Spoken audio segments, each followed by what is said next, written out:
बोलिए श्री सद्गुरु महाराज जी की जय। सच्चे दरबार की जय। उमापति महादेव की जय। श्री कृष्ण बलदेव की जय। सियावल रामचंद्र महाराज की जय। प्रिय भगवत प्रेमियों, हमेशा की तरह आज भी आप लोगों के लिए सत्संग विचारों को लेकर के उपस्थित हुए हैं। बड़ा सुंदर पर्व त्योहार का दिवस है। उत्तर प्रदेश में, बिहार में बड़े धूमधाम से मनाया जाने वाला ये छठ पूजा का त्यौहार आजकल चल रहा है। और छठ पूजा की आप सभी को हार्दिक हार्दिक शुभकामनाएं। प्रभु कृपा करे, दया करे आप सब पर, आप सभी स्वस्थ हों, सभी निरोगी हों। भाइयों बहनों, ये पर्व, ये त्यौहार, हालांकि कोई पौराणिक त्यौहार ऐसा नहीं लगता कि कोई पौराणिक त्यौहार है, लेकिन ठीक है, मान्यता है, प्रचलन में है। पहले केवल बिहार में तक सीमित था, अब धीरे धीरे उत्तर प्रदेश में भी हो गया। और जहाँ जहाँ बिहार के लोग हैं, चाहे वो पंजाब है, मध्य प्रदेश हैं, चाहे राजस्थान है, चाहे महाराष्ट्र के अंदर आ जाए, चाहे बंगाल में है, जहाँ भी यूपी बिहार के लोग हैं, वहाँ ये छठ पर्व का त्यौहार मनाया जाता है। वो लोग मना रहे होंगे, तो आप सभी को छठ पर्व की हार्दिक शुभकामनाएं। छठ पर्व में ऐसी मान्यता है कि माताएं बहनें अपने बच्चों के लिए लंबी उम्र की कामना के लिए ये व्रत उपवास करती हैं। जैसा कि मैंने बताया कि ऐसा कोई पौराणिक तथ्य इस पर्व के संदर्भ में मिलता नहीं है, लेकिन लोक मान्यता, लोक प्रचलन के कारण से ये प्रचलन में है और दिवाली से ज़्यादा सेलिब्रेट किया जाता है। ये इसकी एक अजीब बात है। भाइयों बहनों, ये त्यौहार जितने भी हो, ये आत्म जागृति की ओर इशारा करते हैं। अब जैसे ये त्यौहार है, ये बच्चों के लिए है, बच्चों के लंबी उम्र के लिए है, बच्चों की खुशहाली के लिए है। लेकिन विचार करना है कि चलिए, आपके बच्चों की उम्र लंबी हो, प्रभु ऐसा ही करें, लेकिन लंबी उम्र के साथ साथ उनके अंदर गुणों का होना भी बड़ा जरूरी है।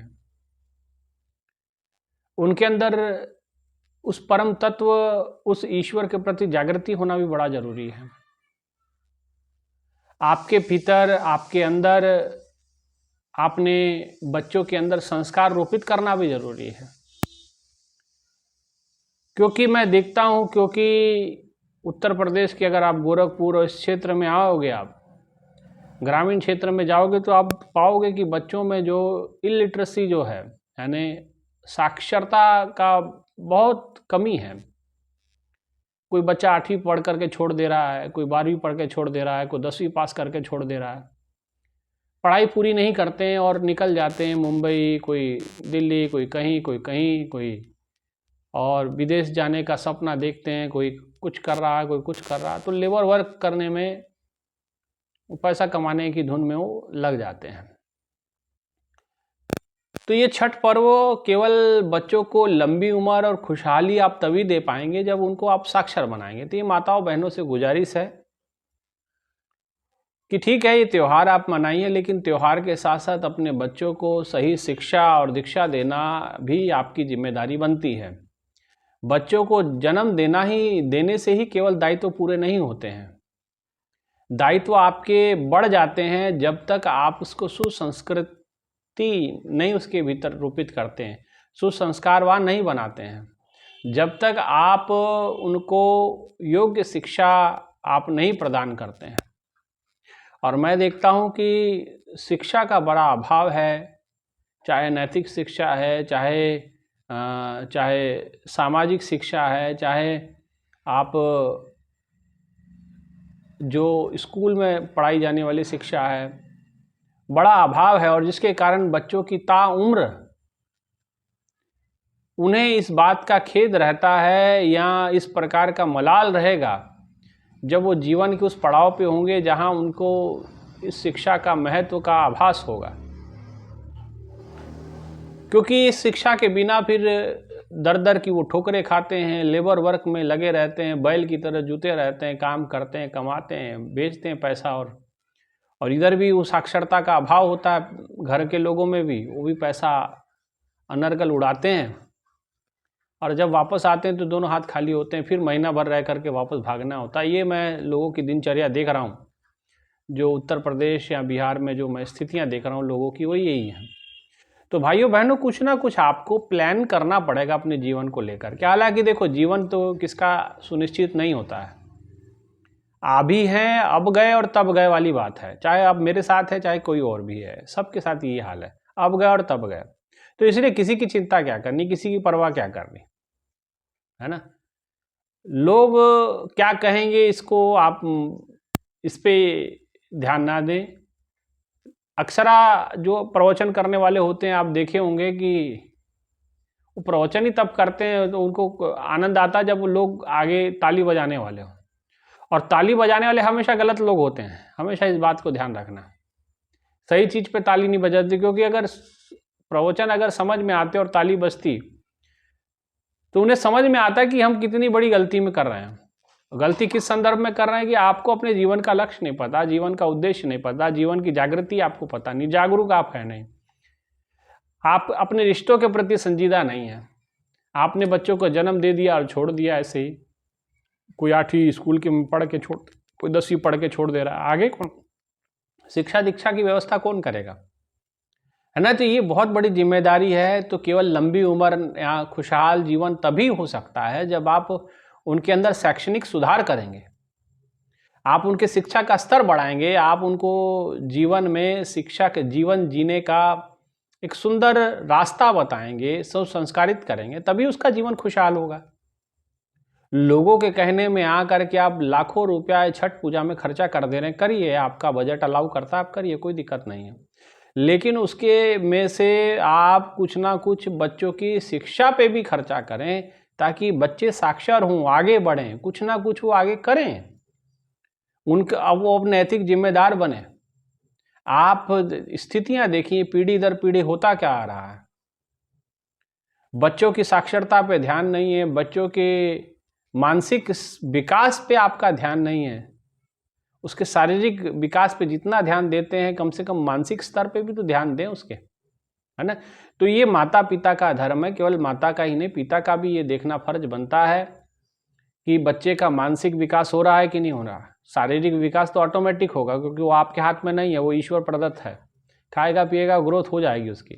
लेकिन मानसिक स्तर का ग्रोथ संस्कारों से होता है, वैचारिक क्षमता उसकी बढ़ रही है कि नहीं बढ़ रही है ना। तो इसलिए छठ पूजा पे ये संकल्प आपको लेना है, छठ पूजा पे आपको ये जरूर मन में धारण करना है। तो केवल बच्चों की लंबी, अब मान लीजिए बच्चों की उम्र लंबी हो जाए, चलो आपका माता छठ ने आपकी बात मान ली, आपके बच्चों की लंबी उम्र कर दी, आपके बच्चों को अच्छा जीवन दे दिया, लेकिन वो संस्कारित नहीं हुए, दुर्योधन बुद्धि के निकल गए, तब आपका क्या है, ये छठ मनाना सार्थक होगा आपका,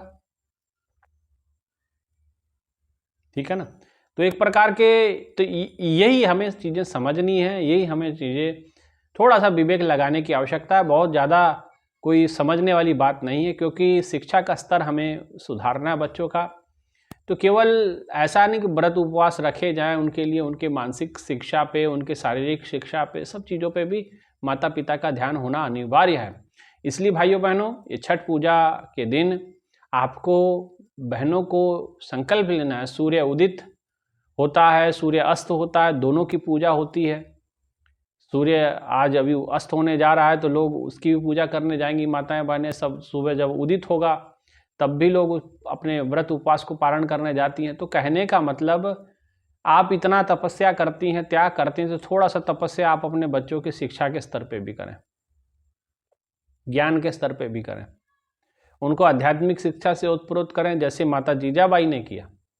छत्रपति शिवाजी के लिए उन्होंने कोई उपवास नहीं रखा, उल्टा कड़े नियम लागू किए उनके ऊपर, उनको योग्य बनाया। एक साधारण सिपाही की तरह उसने जीवन जिया, कठिन चुनौतियों का सामना किया और एक योग्य कुशल राजा भी बने। राजगद्दी उनको बैठे बिठाए नहीं मिल गई, पिता राजा थे तो बेटा राजा बन गया, ऐसी वाली स्थिति नहीं थी। बड़े भयंकर संघर्ष से गुजरे हो, पिता के पास रहने का सौभाग्य छत्रपति शिवाजी को प्राप्त नहीं हुआ कि जब से उनका जन्म हुआ उसके बाद उनके पिता आदिल शाही फौज के सेनापति बन गए और वहाँ लड़ाइयों में उलझा के रखा उनको, है ना।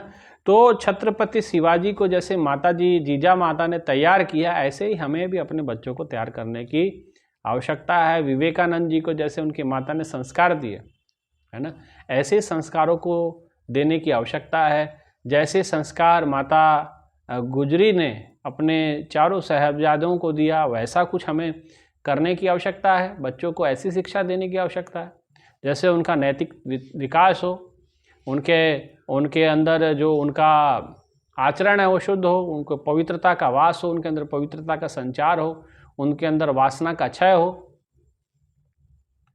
संयमित जीवन जिए। अपने प्रभु श्री राम ने जैसा जीवन जिया उनको आदर्श बनाएं अपने जीवन में, है ना। तो ये शिक्षा का बहुत ज़रूरी है। छठ पूजा ठीक है, एक उसमें हमको कुछ नहीं कहना है कि आप व्रत रखें, उपवास रखें। हालांकि उपवास का और बच्चों की लंबी उम्र का कोई लेना देना नहीं है। उपवास से किसी की उम्र लंबी नहीं होती। हाँ, प्रार्थना करने से हो सकती है, जो बात दवा से ना हो जाए, जो बात दुआ से होती है, तो दवा से नहीं तो दुआ से तो हो ही जाता काम, वो तो बात मैं मानूंगा। लेकिन मेरा कहना बस इतना ही है कि आप उनके शारीरिक विकास के साथ साथ आध्यात्मिक विकास, सामाजिक विकास और शैक्षणिक स्तर का उनका जो स्तर है ऊंचा उठाने की कोशिश करें।